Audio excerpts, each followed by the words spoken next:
It was a seemingly ordinary night for Manuel. He went to bed as usual, thinking about his mundane routine and the challenges of the next day. Little did he know that his life was about to take a dramatic turn. But before we start, smash the like button and make sure to subscribe if you haven't, and hit that notification bell so that you won't miss any new stories. Manuel woke up feeling an unfamiliar weight on his arm. He groggily looked down and saw a strange metal device wrapped tightly around his wrist. The device was sleek and metallic with an almost futuristic design. He tugged and pulled, but it wouldn't budge.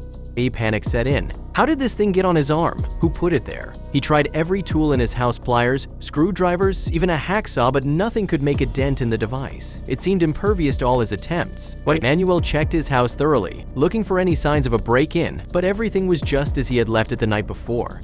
With no other option, Manuel sat on his couch, staring at the device. He knew he couldn't call the police. His past run-ins with the law made sure of that. It wouldn't take him seriously, and he didn't want to risk getting into more trouble. But he was determined to find out what this device was and how to get it off.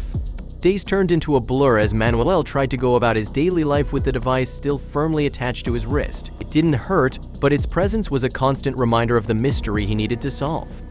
He decided to visit an old friend. Dr. Adrian's eyes widened when he saw the device. He examined it closely, running his fingers over the smooth metal surface and studying the intricate design. "This is unlike anything I've ever seen," he muttered.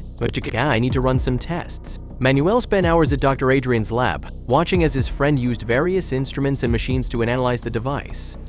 Finally, Dr. Adrian looked up, his face pale. "Manuel, this device is not just a piece of metal. It's a highly advanced piece of technology, possibly alien in origin." Manuel's heart pounded in his chest. "Alien? Are you serious?" Dr. Adrian nodded. "I can't explain it any other way. The materials and the technology used in this device are far beyond our current capabilities. It's designed to interface with the human body, possibly even the mind." But just as Manuel was about to ask more questions, there was a knock on the door. A tall man in a dark suit entered the room. His presence was imposing and his eyes seemed to pierce through Manuel. "Mr. Manuel, I believe you need some answers," he said in a deep, calm voice. The man introduced himself as Agent Carter, a member of a secret government organization that dealt with extraterrestrial matters. He explained that the device on Manuel's wrist was a piece of alien technology known as a synaptic interface device, and it was used by an ancient alien race to gather information and interact with humans. Manuel was overwhelmed. "Why me? How did this get on my wrist?" Agent Carter sighed. "We're not entirely sure, but what we do know is that these devices are incredibly rare and powerful. They can enhance the wearer's abilities both physically and mentally, but they also pose a significant risk if not handled properly." Agent Carter's next revelation hit Manuel like a ton of bricks.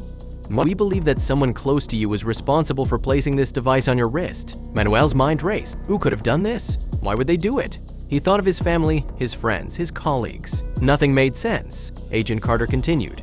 "We've been tracking this device for some time. It was stolen from a secure facility. The person who stole it has been using it for their own purposes, and they saw you as a perfect candidate for their experiment." As Manuel felt his world collapsing. "Who?" he demanded. "Who did this to me?" Agent Carter handed Manuel a folder. Inside were pictures and documents. Manuel's hands shook as he flipped through them. His eyes widened in disbelief as he saw the face of the person responsible. It was his own brother, David. David had always been the black sheep of the family, dabbling in questionable activities and getting into trouble. But Manuel never imagined he would go this far. The documents revealed that David had been working with a group of rogue scientists who had discovered the alien technology and were trying to harness its power for their own gain. Manuel's emotions were a whirlwind of anger, betrayal, and confusion. How could his own brother do this to him? Why hadn't David come to him for help instead of involving him in this dangerous experiment?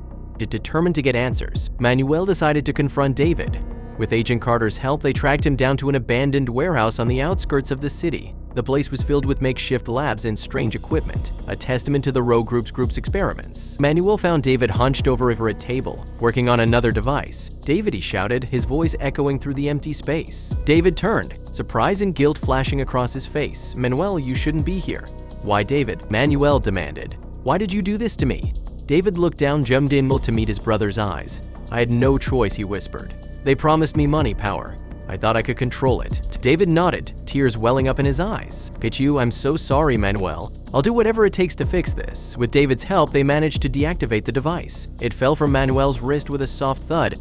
He felt an overwhelming sense of relief, but the experience had changed him. He knew he couldn't just walk away from what had happened.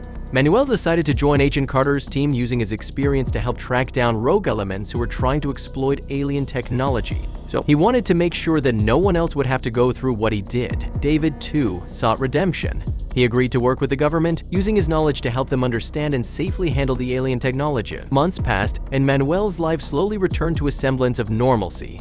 He dedicated himself to learning more about the alien technology and preventing it from falling into the wrong hands. He and David worked together, rebuilding their relationship and finding a new path forward.